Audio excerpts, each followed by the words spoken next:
Welcome to స్ఫూర్తి news bulletin. ముందుగా headlines. భవిష్యత్తును మార్చేది సంస్కరణలే, విద్యార్థులతో సీఎం చంద్రబాబు.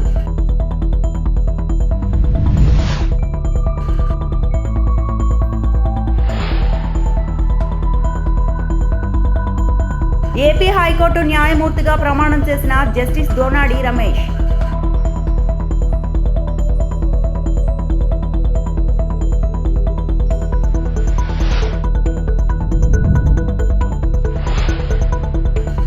నకిలీ మద్యంపై పేర్ని నాని సంచలన వ్యాఖ్యలు. భవిష్యత్తును మార్చేది సంస్కరణలేనని ముఖ్యమంత్రి చంద్రబాబు అన్నారు. మారుతున్న కాలానికి అనుగుణంగా సంస్కరణలు తీసుకురావాలని అవసరం ఉందని చెప్పారు. సూపర్ జీఎస్టీ, సూపర్ సేవింగ్స్ ప్రచార పోటీల్లో విజేతలుగా నిలిచిన విద్యార్థులు సచివాలయంలో సీఎం చంద్రబాబును కలిశారు. విజేతలను అభినందించిన సీఎం వారికి ప్రశంసా పత్రాలు అందించారు. ఈ సందర్భంగా ముఖ్యమంత్రి చిన్నారులతో కాసేపు ముచ్చటించారు.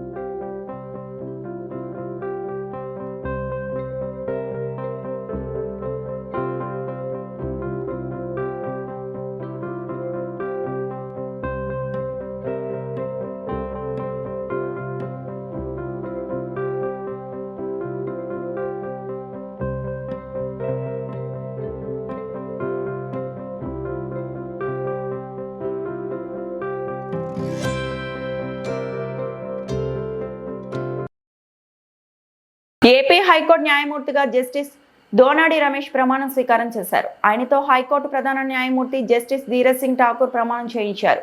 అలహాబాద్ హైకోర్టు నుంచి జస్టిస్ దోనాడి రమేష్ తిరిగి ఏపీ హైకోర్టుకు బదిలీపై వచ్చారు. Honorable Sri Justice Dheeraj Singh Thakur, the Chief Justice of the High Court of Andhra Pradesh, to administer the oath to Honorable Sri Justice Donadi Ramesh.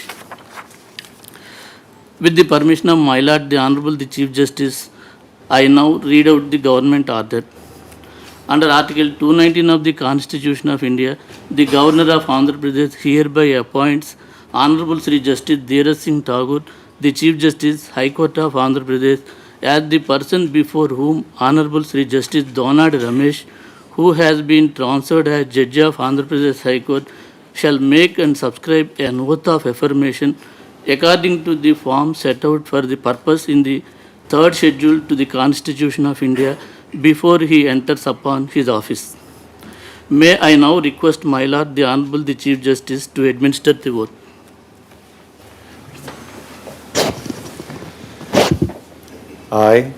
I, Donadi Ramesh, having been appointed a judge of the High Court of Andhra Pradesh, having been appointed a judge of High Court of Andhra Pradesh, do swear in the name of God do swear in the name of God that I will bear true faith and allegiance to the Constitution of India as by law established, that I will bear true faith and allegiance to the Constitution of India as by law established, that I will uphold the sovereignty and integrity of India, that I will uphold the sovereignty and integrity of India, that I will duly and faithfully and to the best of my ability, knowledge and judgment, that I will duly and faithfully and to the best of my ability, knowledge and judgment, perform the duties of my office without fear or favor, affection or ill will, perform the duties of my office without fear or favor, affection or ill will, and that I will uphold the Constitution and the laws. and that I will uphold the Constitution and the laws. Google data centre పై వైసీపీ లేవనెత్తిన ప్రశ్నలకు సమాధానం చెప్పకుండా లోకేష్ వ్యక్తిగత విమర్శలు చేశారని మాజీ మంత్రి గుడివాడ అమర్నాథ్ అన్నారు. ఆయన నన్ను గుడ్డు అంటారు, నేను పప్పు అంటాను. ఈ వ్యక్తిగత వ్యాఖ్యల వల్ల రాష్ట్రానికి కలిగే ప్రయోజనం ఉండదని తెలిపారు. ఏపీలో గూగుల్ రాకను తాము స్వాగతిస్తున్నామని చెబితే కూటమి అనుకూల మీడియా తప్పుడు ప్రచారం చేస్తుందన్నారు. రైడన్ 1 గిగావాట్ డేటా సెంటర్ వల్ల 200 మందికి ఉద్యోగాలు వస్తాయని పేర్కొన్నారని గుర్తు చేశారు. గూగుల్కు ప్రపంచవ్యాప్తంగా ఉన్న ఉద్యోగులే 1,80,000 అయితే ఒక్క వైజాగ్ డేటా సెంటర్ ద్వారా 2 లక్షల ఉద్యోగాలు ఇస్తామని ఎలా నమ్మించే ప్రయత్నం చేస్తున్నారని మాజీ మంత్రి గుడివాడ అమర్నాథ్ ప్రశ్నించారు. 1,88,000 ఉద్యోగాలు వస్తాయని గూగుల్ ప్రకటిస్తే ఒక విశాఖ వ్యక్తిగా లోకేష్ కు తాను సన్మానం చేస్తారని తెలిపారు. డేటా సెంటర్లకు పునాదులు వేసింది వైసీపీ ప్రభుత్వం అని మాజీ మంత్రి పేర్కొన్నారు. ప్రపంచవ్యాప్తంగా 1,88,000 మంది ఉన్నటువంటి గూగుల్ సంస్థకి ఒక విశాఖపట్నంలో డేటా సెంటర్ ద్వారానే 1,88,000 మందికి ఉపాధి కల్పిస్తానని చెప్పి మీరు చెప్తా ఉంటే నమ్మశక్యంగా ప్రజలకు ఉండాలి కదా అనేటువంటిది మా ప్రశ్న. ఇందులో మేమేమి డేటా సెంటర్ వద్దనట్లేదు. ఇన్ఫ్యాక్ట్ డేటా సెంటర్స్కి అలా బాట వేసింది, అసలు పైనీర్ చేసింది ఇనీషియల్గా అదానీ వాళ్ళని కమిట్ చేసింది ఇక్కడ పెట్టించడానికి, వారితో ఐటీ పార్క్ క్రియేట్ చేయించడానికి కమిట్ చేసింది మా ప్రభుత్వం, జగన్మోహన్ రెడ్డి గారి ప్రభుత్వం. అడిగిన దానికి సమాధానం చెప్పకుండా వ్యక్తిగతమైనటువంటి విమర్శలు చేయడం వల్ల పెద్ద ఉపయోగం లేదనేటువంటిది నా అభిప్రాయం. ఈ క్లారిటీ ఎవరిస్తారు? చాలామంది మేధావులు ఈ రాష్ట్రంలో ఉన్నారు, చాలామంది చదువుకున్నటువంటి యువత ఉన్నారు. ప్రపంచవ్యాప్తంగా అనేక డేటా సెంటర్స్ అనేక రాష్ట్రాల్లో అనేక దేశాల్లో ఉన్నాయి. నేను గర్వంగా వెళ్ళి నిలబడగలను. రామాయపట్నం పోర్టుకి సంతకం పెట్టింది నేను అని, ఆ పోర్ట్ నిర్మాణం మొదలుపెట్టింది మేము అని చెప్పి గర్వంగా వెళ్ళి నిలబడగలను. అక్కడ బందర్ పోర్ట్ నిర్మాణం మొదలుపెట్టింది మేము, పర్మిషన్స్ ఇచ్చింది మేము, సంతకం పెట్టింది నేను. వెళ్ళి గర్వంగా నిలబడి చెప్పగలను బందర్ పోర్టు నా హయాంలో మేము నిర్మాణం చేయగలిగామని. మూలపేట పోర్టు దగ్గర నిలబడగలను, భోగాపురం ఇంటర్నేషనల్ ఎయిర్పోర్ట్ దగ్గర నిలబడగలను, అచ్యుతాపురంలో యోకోహామా టైర్ కంపెనీ దగ్గర నిలబడగలను, అదానికి ఇచ్చినటువంటి డేటా సెంటర్కి ఇచ్చినటువంటి ఆ సైట్ దగ్గర నిలబడగలను, శ్రీ సిటీలో క్యాడ్బరీ కంపెనీ దగ్గర నిలబడగలను, లేదా బ్లూ స్టార్ ఏసీ కంపెనీల దగ్గర నిలబడగలను, Panasonic, Lloyd, TCL company manufacture చేసినటువంటి ఈ టీవీ ప్యానల్స్ మ్యానుఫ్యాక్చర్ చేసేటువంటి టీసీఎల్ కంపెనీ దగ్గర నిలబడగలను, సన్నీ ఓపోటెక్ అనేటువంటి ఈ కెమెరా లెన్సులు తయారు చేసినటువంటి కంపెనీ దగ్గర, హీరో మోటార్ కంపెనీ దగ్గర. చెప్పు, నువ్వు చెప్పు, నువ్వు ఎక్కడ నిలబడగలవు? అమరావతి రోడ్ల మీద ఇన్ని కంపెనీలు, ఇన్ని అసలు ఒక చరిత్ర సృష్టించాం. పోర్ట్లు అనేటువంటివి ఎప్పుడన్నా నేను వెటకారంగా మాట్లాడడం మొదలు పెడితే అది నువ్వు ఎక్కడో ఊరేసుకుని సావాలి. ఏమొచ్చేస్తుంది? నన్ను గుడ్డు గుడ్డు గుడ్డు అంటున్నావు, నేను పప్పు పప్పు పప్పు అంట. ఏమొస్తుంది? జనానికి ఏమైనా వస్తుందా? నీది పెయిడ్ పబ్లిసిటీ, నీ పెయిడ్ ట్రోలింగ్ అనేటువంటి తెలియదు ఎవరికి. నాకేమీ రాయడానికి ఆ టైము ఈ టైము ఏ టైము లేదు నా దగ్గర. నాకున్నటువంటి రాజకీయ అవగాహన, రాజకీయంగా నాకున్నటువంటి ఆలోచనలు, ఇక్కడ ఉన్నటువంటి మేధావులు లాంటి వారితో చర్చించి తీసుకున్నటువంటి సమాచారం ఇదే తప్ప నాకెవడో వెనకాల రాసిచ్చినటువంటి ఏ టైము లేదు నా దగ్గర. వర్ధంతికి జయంతికి తేడా తెలియనట్టు నువ్వు కూడా మాట్లాడేస్తే నీ గురించి. అందుకనే నేను ట్రోలింగ్లో నేను కాదు, నువ్వు జాతిపితవి నువ్వు. సో దయచేసి వీటి జోలికి వెళ్లకుండా మేము అడిగినటువంటివి రాష్ట్ర యువతకి, ప్రజలకి ఉన్నటువంటి ప్రశ్నల్ని నివృత్తి చేయమని అడుగుతున్నాం. డైరెక్ట్గా పాయింట్ టు పాయింట్ ఇష్యూ బేస్డ్గా ఇంత క్లియర్గా అడిగిన తర్వాత కూడా ఏదో చేసి నిన్న ఎందుకు మన పక్క రాష్ట్రాలతో, ఆ పక్క రాష్ట్రంలో వాళ్ళని కెలికావు, మొత్తం దేశం అంతా బఫూన్ అయిపోయావు. మనం అన్ని సాధించి చేసి కంప్లీట్ చేసి ప్రజల ముందు పెట్టి ప్రజలకి ఉపయోగపడి చెప్పినటువంటివన్నీ నెరవేర్చి నువ్వు ఆహా ఓహో అన్నా పర్వాలేదు, కానీ ఈరోజు దేశం అంతా ట్రోల్ చేస్తుంది. బెంగళూరు, హైదరాబాదు, లేకపోతే చెన్నైయో, గుర్గావో వీటిని మనం ఆదర్శంగా తీసుకొని, పూణే లాంటి నగరాలని ఆదర్శంగా తీసుకొని వి షుడ్ గో హెడ్. వాళ్ళ నుంచి నేర్చుకోవడంలోనో వాళ్ళతో కంపీట్ అవ్వడం తప్పలేదు. వాళ్ళని విమర్శించేటువంటి పరిస్థితి వస్తే మన వాళ్ళు వెళ్ళి అక్కడ పని చేస్తూ ఉన్నారు, వర్క్ చేస్తూ ఉన్నారు. నీ తండ్రి నిన్ను ఆయన భుజాల మీద ఎక్కించుకొని తిప్పుతున్నాడు కదా, మనం పెద్ద గొప్ప అనుకుంటే ఎక్కువ కాలం నిలబడదు. సో దయచేసి ఇవన్నీ దృష్టిలో పెట్టుకొని ఏవైతే ప్రజలకు ఉన్నటువంటి ప్రధానమైనటువంటి అంశాలని వాటిని నివృత్తి చేయి. మిగిలినటువంటి ఇష్యూస్ పక్కన పెడదాం. వాటర్ విషయం కానీ, ఎనర్జీ విషయం కానీ, పొల్యూషన్ విషయం కానీ, ఇవన్నీ పక్కన పెడదాం. ఎందుకంటే వీటిని కాంపన్సేట్ చేసుకునేటువంటి దానికి అవకాశం ఉంది, చేసుకునేటువంటి దానికి అనుకుంటే సాధ్యపడుతుంది. ఎంప్లాయ్మెంట్ విషయంలో చాలా క్లియర్గా మీ తాలూకా మాట ఏదైతే మీరు నోటితో చెప్తా ఉన్నారో దాన్ని దయచేసి గూగుల్తో ప్రకటన చేయించమని చెప్పి మరొకసారి మీ ద్వారా ఈ ప్రభుత్వాన్ని కోరుతా ఉన్నా. కంపెనీ వచ్చిందంటే ఉద్యోగాలు ఆటోమేటిక్ అలా పెరుగుతూ ఉంటాయి కదా, ఒకేసారి 1,80,000 అటు ఇటు అవ్వచ్చు కదా. అదే చెప్తున్నాను బ్రదర్. నేను చెప్పినటువంటిది చాలా క్లియర్గా చెప్పా. నేను నా సొంతంగా చెప్పలేదు కదా 200 వస్తాయని నేను చెప్పింది కాదు. ఆ సంస్థతో ఈ రాష్ట్ర ప్రభుత్వం వాళ్ళు అగ్రిమెంట్కి వెళ్ళే ముందో లేకపోతే వాళ్ళు ఇచ్చినటువంటి ప్రపోజల్ టైంలోనో క్యాబినెట్ ఒక నిర్ణయం తీసుకోవాలి. 22,000 కోట్ల రూపాయలు ఇన్సెంటివ్స్ ఇచ్చినప్పుడు వాళ్ళు చాలా క్లియర్గా వాళ్ళు చెప్తారు, ఇదిగో ఇంత పెట్టుబడి మేము పెడతాం, ఇంతమందికి ఉద్యోగాలు ఇస్తాం, మాకు కావాల్సినటువంటి రాయితీలు ఇవ్వనేటువంటిది సహజంగా ఏ సంస్థ అన్నా మన రాష్ట్రానికి వచ్చినప్పుడు ప్రభుత్వాన్ని అడుగుతుంది. దాని మీద ప్రభుత్వ పెద్దలందరూ కలిసి కూర్చొని చర్చించి, అధికారులు మంత్రులు అందరూ కలిసి చర్చించి ఒక నిర్ణయం తీసుకొని క్యాబినెట్ తీసుకెళ్తారు. మీ ఆంధ్రజ్యోతిలోనే, మీ ఈనాడులోనే ఈ రైడన్ అనేటువంటి సంస్థ 87,000 కోట్ల రూపాయలు పెట్టుబడి 200 ఉద్యోగాలు అనేటువంటిది మీ పేపర్లోనే రాశారు. దాన్నే నేను తీసుకున్నాను, దాని ప్రకారం చెప్తున్నాను. అందులో 200 అని చెప్పి రాసి మంత్రి గారు 1,88,000 అంటే ఏది నమ్మాలి ప్రజలు అనేటువంటిది మా ప్రశ్న. సరే 50,000 అని చెప్పి గూగుల్ చెప్పింది అనుకో, చెప్పాను కదా నేను సివిల్ సన్మానం ఏదైనా పెడతా, ఇక్కడ నేనే పిలిచి ఐటీ మంత్రి గారిని పిలిచి నేనే సన్మానిస్తా.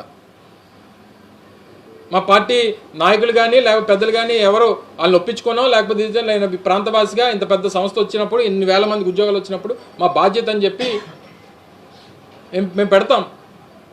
సో ఆ క్లారిటీ కావాలన్నా. నేను ఇందాక కూడా చెప్పాను కదా 1,88,000 నువ్వు చెప్పినట్టు వచ్చిన తర్వాత ఒకటి జనరేట్ అవుతాయని. ఐటీ సెక్టర్లో డెవలప్మెంట్ సెంటర్స్లో పనిచేసినటువంటి ఒక ఉద్యోగికి 5 ఉద్యోగులు సపోర్టింగ్ స్టాఫ్ కింద ఇండైరెక్ట్ ఎంప్లాయ్మెంట్ క్రియేట్ అవుతుంది. అంటే 30,000 మంది వస్తే 1,50,000 మందికి ఇండైరెక్ట్ ఎంప్లాయ్మెంట్ క్రియేట్ అవుతుంది. ఆ 30,000 అయినా చెప్పట్లేదు కదా. సో దాని మీద నేను క్లారిటీ అడుగుతున్నాను. నేను వెల్కమ్ చేస్తున్నాం కదా గూగుల్ని. విజయవాడ ఇంద్రకీలాద్రిపై కొలువైన కనకదుర్గమ్మకు 2 కోట్ల విలువైన వజ్రాభరణాలను కీర్తిలాల్ జ్యువెలరీ నిర్వాహకులు కానుకగా అందజేశారు. సూర్యచంద్రులు, ముక్కుపుడక, మంగళసూత్రాలు సహా వజ్రాభరణాలను అమ్మవారికి సమర్పించారు. దాతల నుంచి ఆభరణాలను ఆలయ చైర్మన్ బొర్రా రాధాకృష్ణ, ఈవో షీనా నాయక్ అందుకున్నారు. ఈ కార్యక్రమంలో తమిళనాడు గవర్నర్ ఆర్ఎన్ రవి, సతీమణి లక్ష్మీరవి, మాజీ ఎంపీలు గోకరాజు రంగరాజు, కనుమూరి బాపిరాజు, కీర్తిలాల్ జ్యువెలరీ డైరెక్టర్ సూరజ్, శాంతకుమార్ తదితరులు పాల్గొన్నారు.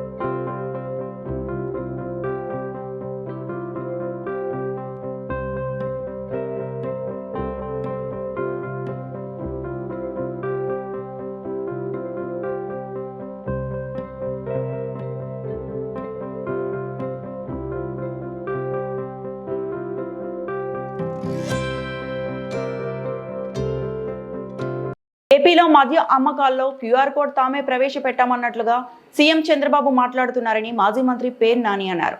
ఇది తామే కనిపెట్టినట్లుగా చంద్రబాబు గొప్పలు చెప్పుకుంటున్నారని, ముఖ్యమంత్రి ప్రెస్ మీట్లు పెట్టి చెప్తుంటే సారా మంత్రి ఏం చేస్తున్నారని విమర్శించారు. జగన్ ప్రభుత్వ హయాంలో మద్యం బాటిల్ ఫ్యాక్టరీ నుంచి బయటకు వచ్చే ముందే క్యూఆర్ కోడ్ తోనే వచ్చేదని, ఇప్పుడు అదేదో ఘనకార్యంలా చెప్పుకుంటున్నారన్నారు. మీరు రాగానే అసలు ఎందుకు తీసేశారు, ఇప్పుడు ఎందుకు ప్రవేశపెట్టారని ప్రశ్నించారు. రాష్ట్ర వ్యాప్తంగా వీళ్ళ మద్యం దందాలు కుళ్ళు కంపు కొడుతున్నాయని, వీళ్ళ చెయ్యి దాటి కల్తీ మద్యం దందా నడుస్తుండటంతో క్యూఆర్ కోడ్ డ్రామాలు ఆడుతున్నారని సంచలన వ్యాఖ్యలు చేశారు. నకిలీ మద్యం ఫ్యాక్టరీలను మేమే పట్టుకున్నాం అంటున్నారు. మీరు అధికారంలోకి వచ్చిన 17 నెలలుగా ఏం చేస్తున్నారని ప్రశ్నించారు. మీ మనుషులు లిక్కర్ షాపుల నుంచి బెల్ట్ షాపుల వరకు జోరుగా నకిలీ మద్యం సరఫరా చేస్తారని, వాటాలు పంచుకోవడంలో తేడాలు రావడంతో అన్నీ బయటికి వచ్చాయన్నారు. క్యూఆర్ కోడ్ ద్వారా మాత్రమే అమ్మకాలు జరుగుతాయి అని చెప్పని, అంటే భారతదేశంలోనే కాదు ప్రపంచంలో ఎక్కడైనా లిక్కర్ అంటే మందు సీసా మీద ఒక క్యూఆర్ కోడ్ నారా చంద్రబాబు నాయుడు గారు కనిపెట్టినట్టు, ఆలోచన చేసినట్టు, దానికి సారా మంత్రి కొల్లు రవీంద్ర గారు, కమిషనర్ మీనా గారు ఇద్దరు కలిసి దాన్ని రూపకల్పన చేసినట్టు, ఒక రాష్ట్ర ముఖ్యమంత్రికి వేరే విషయాలు ఏమీ లేనట్టు బ్రాందీ సీసాల మీద క్యూఆర్ కోడ్ పెడుతున్నామని చెప్పని ప్రెస్ మీట్ పెట్టి చెప్పేటంత ఖాళీగా ఉన్నాడు నారా చంద్రబాబు నాయుడు గారు.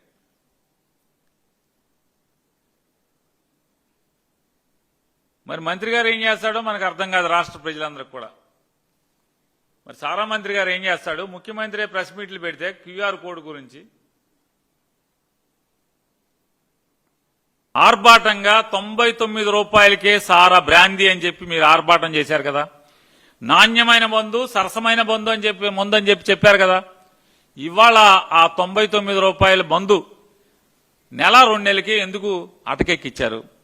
ఎందుకు షాపుల్లో రాష్ట్ర వ్యాప్తంగా ఉన్న 33,736 బ్రాందీ షాపుల్లో ఈ 99 రూపాయల సరుకు ఎందుకు దొరకట్లేదు?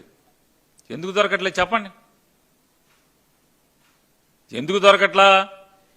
మీ నకిలీ మందు అమ్మకాలు ఉండవు కాబట్టి, 99 రూపాయలు దొరికితే నకిలీ మందు అమ్మటం కష్టం కాబట్టి ఆ 99 రూపాయల సరుకు టైట్ చేసి దాన్ని అమ్మకుండా, నేను ఛాలెంజ్ చేస్తున్నాను ఎక్సైజ్ కమిషనర్ గారిని, లేదా సారా మంత్రి కొల్లు రవీంద్ర గారిని, లేదా నారా చంద్రబాబు నాయుడు గారిని, లేదా ట్వీట్లలో మాత్రమే మాట్లాడి ప్రజలకు కనపడకుండా తిరుగుతున్నటువంటి నారా లోకేష్ నాయుడు గారిని, 99 రూపాయల సరుకు ఈ 16 మాసాల్లో మీరు లిక్కర్ పెట్టిన దగ్గర నుంచి ఇవాళ దాకా, లేకపోతే సంవత్సరం చెల్లగా సేల్స్ డేటా నాకు ఇస్తారా అని అడుగుతున్నాను. మావోయిస్టు అగ్రనేత పార్టీ కేంద్ర కమిటీ సభ్యుడు తక్కళ్లపల్లి వాసుదేవరావు అలియాస్ ఆషన్న లొంగిపోయారు. ఆషన్నతో పాటు 208 మంది మావోయిస్టులు ఛత్తీస్గఢ్ సీఎం హోంమంత్రి సమక్షంలో లొంగిపోయారు. మావోయిస్టులందరూ సీఎం విష్ణుదేవ్ సమక్షంలో ఆయుధాలను అప్పగించారు. ఆషన్న బీజాపూర్ మావోయిస్టు కేంద్ర కమిటీ సభ్యుడిగా పనిచేశారు. లొంగుబాటు నేపథ్యంలో ఆషన్న సహచరులను ఉద్దేశించి చివరి ప్రసంగం చేశారు. తప్పనిసరి పరిస్థితుల్లో ఆయుధాలను వదిలిపెడుతున్నామని, ప్రస్తుత పరిస్థితుల్లో పార్టీలో ఉండలేమన్నారు. अग्रिम कार्रवाई के लिए मैं अपना साथियों को आगे की कार्रवाई के लिए आग्रह करूंगा.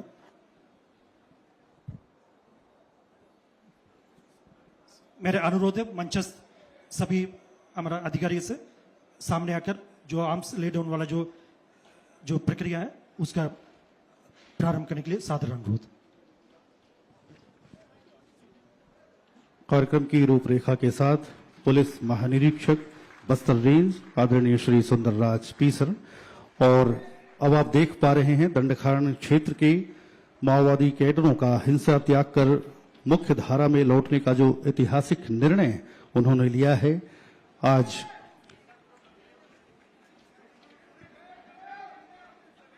आदरणीय डीजीपी सर के सम्मुख मुख्य धारा में लौट रहे हैं और हथियार इन्होंने सौंप दिया है. भारतीय संविधान में आस्था जताते हुए इन्हें संविधान की एक प्रति आदरणीयों के द्वारा प्रदान की जा रही है. सरकार की व्यापक नक्सल उन्मूलन नीति के उल्लेखनीय परिणाम स्वरूप दंडकारण्य क्षेत्र के बहुत अधिक संख्या में, जिन्हें आप सामने देख पा रहे हैं, सेंट्रल कमेटी के सदस्य हैं, DKSZC के सदस्य हैं, डिविजनल कमेटी के सदस्य हैं और अन्य माओवादी नेता इसमें शामिल हैं, जिन्होंने हिंसा का मार्ग छोड़कर सामाजिक मुख्यधारा में आज वापसी की है. आज यानी कि 17 अक्टूबर 2025 को बड़ी संख्या में माओवादी कैडरों का पुनर्समावेशन हो रहा है. ये निर्णायक और ऐतिहासिक घटनाक्रम क्षेत्र में नक्सल विरोधी अभियानों के इतिहास में माओवादी कैडरों के सबसे बड़े सामूहिक पुनर्समावेशन के रूप में दर्ज होने जा रहा है.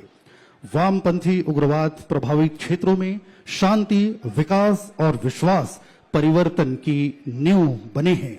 ये ऐतिहासिक पुनर्वास घर वापसी केंद्र और राज्य सरकार के मार्गदर्शन में पुलिस, सुरक्षा बलों, स्थानीय प्रशासन, सजग और जागरूक समाज के समन्वित और सतत प्रयासों का परिणाम है। इनके हाथों में हथियारों की जगह आप भारत का संविधान देख रहे हैं। ఈ వార్తలు ఇంతటితో సమాప్తం.